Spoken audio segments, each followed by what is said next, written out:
Hi అండి అందరికీ. నేను ఫస్ట్ టైం పల్లి పట్టి ట్రై చేశాను. ముందుగా ఒక కప్పు పల్లీలని మీడియం ఫ్లేమ్లో బాగా వేయించుకున్నాను. మీడియం ఫ్లేమ్లో ఎందుకంటే పల్లీలు బాగా వేగాలంటే మీడియం ఫ్లేమ్లోనే వేగాలి. హై ఫ్లేమ్లో వేయించుకుంటే బాగా వేగవు. పల్లీలు బాగా క్రిస్పీగా వేయించుకున్నాను. వేయించుకున్న తర్వాత వేడి మీదనే ఒక క్లాత్లోకి తీసుకొని పొట్టంతా తీసేసుకున్నాను.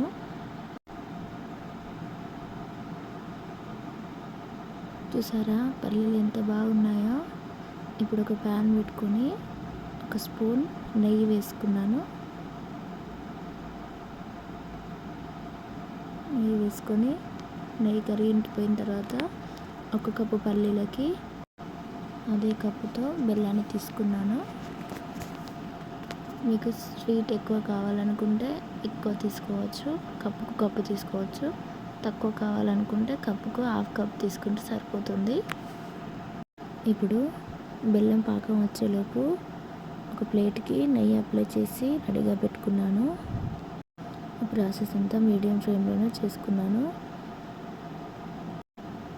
చూసారా బెల్లం అంతా కరిగిపోయి పొంగు వస్తుంది అంటే పాకం వచ్చేసినట్టే. ఒకసారి చెక్ చేసుకుంటాను. కూల్ వాటర్లో వేసి ఒక చుక్క వేస్తే గట్టిగా అయిపోయింది. ఇంకొక 2 సెకండ్స్ ఉడికించుకొని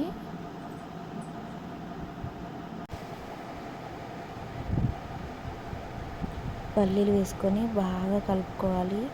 స్పీడ్గా కలుపుకొని స్టవ్ ఆఫ్ చేసుకొని ఇప్పుడు ఆయిల్ రాసిన ప్లేట్ పైన రౌండ్గా వేసుకున్నాను.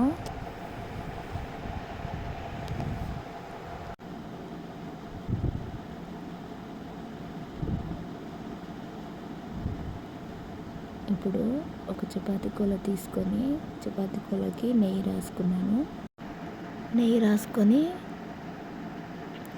లైట్గా రౌండ్గా ప్రెస్ చేసుకున్నాను.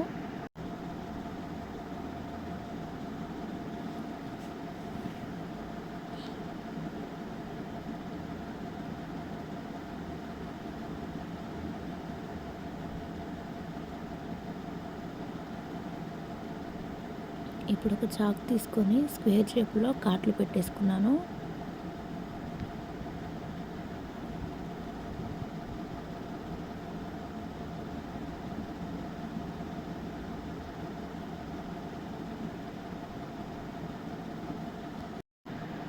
ఘాట్లు పెట్టుకున్న తర్వాత ఒక 2 అవర్స్కి తీయడానికి ట్రై చేస్తే అస్సలు రాలేదు. అప్పుడు స్టవ్ ఆన్ చేసి బ్యాక్ సైడ్ కాస్త వేడి చేసుకుంటే మొత్తం ఊడొచ్చేసింది. కానీ రౌండ్ షేప్లో వచ్చింది. నేను కట్ చేసుకున్న స్క్వేర్ షేప్లో మాత్రం రాలేదు. కానీ టేస్ట్ మాత్రం క్రిస్పీగా సూపర్గా ఉంది. అచ్చం స్వీట్ షాప్లో కొన్నట్టుగానే. వీడియో నచ్చితే ప్లీజ్ లైక్ చేయండి, షేర్ చేయండి, సబ్స్క్రైబ్ చేయండి.